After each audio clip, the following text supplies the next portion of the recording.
Hafiz said, "Fear is the cheapest room in the house. I'd like to see you in better living conditions."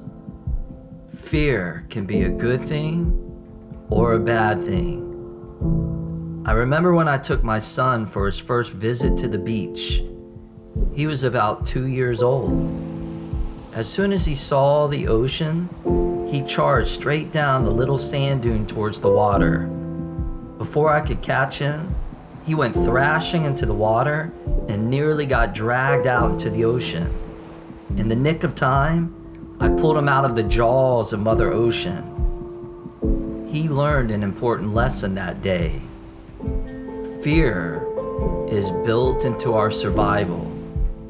To be fearless is to be humanless.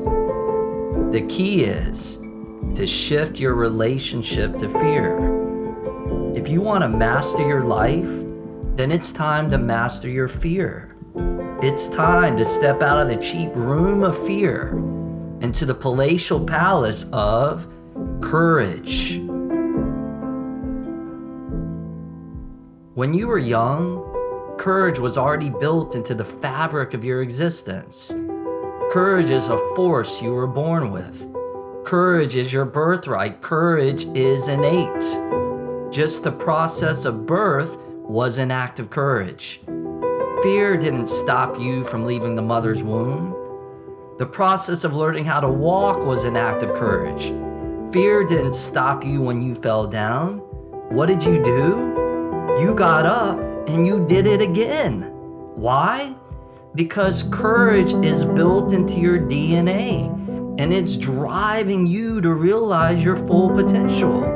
Remember your first kiss?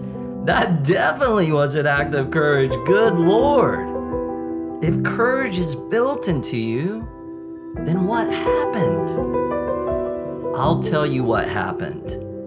Somebody somewhere told you otherwise. Maybe it was a family member, a school bully, or the media. They planted a little seed of fear into your mind, and you believed it. The more you believed it, the more you watered the seed until eventually it sprouted roots and took hold inside of your mind. This fear began to influence your thoughts, your words, and your actions. It kept you from becoming who you're capable of being. The person dominated by fear lives a totally different life than the person empowered by courage. Right now, there's a war going on inside of you. It's like a fierce battle between two wolves. One wolf is reflective of fear, and the other wolf is symbolic of courage. Which wolf wins the battle? The one you feed the most. Starve your fear and feed your courage so it becomes so strong it has no choice but to win the battle. Feed it through your thoughts, beliefs, words, and actions. Joseph Campbell said, "The cave you fear to enter holds the treasures that you seek. Encoded within your fears is everything you could ever want. Instead of running away from your fear, run into your fear. Run through your fear, but do it with wisdom. You can respect your fear, you can honor your fear, and you can even learn to love your fear, because sometimes it's just trying to protect you and to keep you safe. But life is about flirting with that growing edge.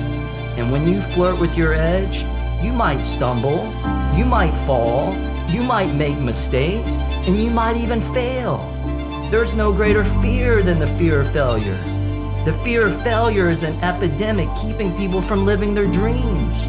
Are you living your dreams? Are you really, truly living your dreams? You have to change the way that you look at failure. The path of success is paved with one failure, one right after another.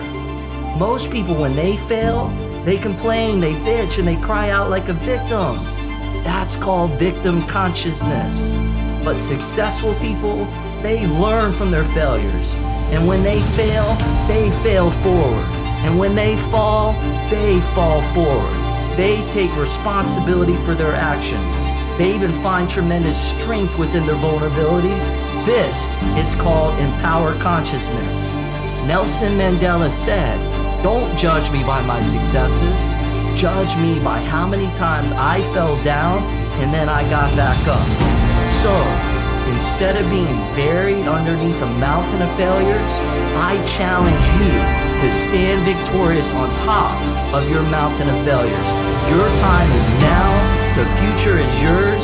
Every day, challenge yourself, grow yourself, and give yourself. Be committed. Break through your fears.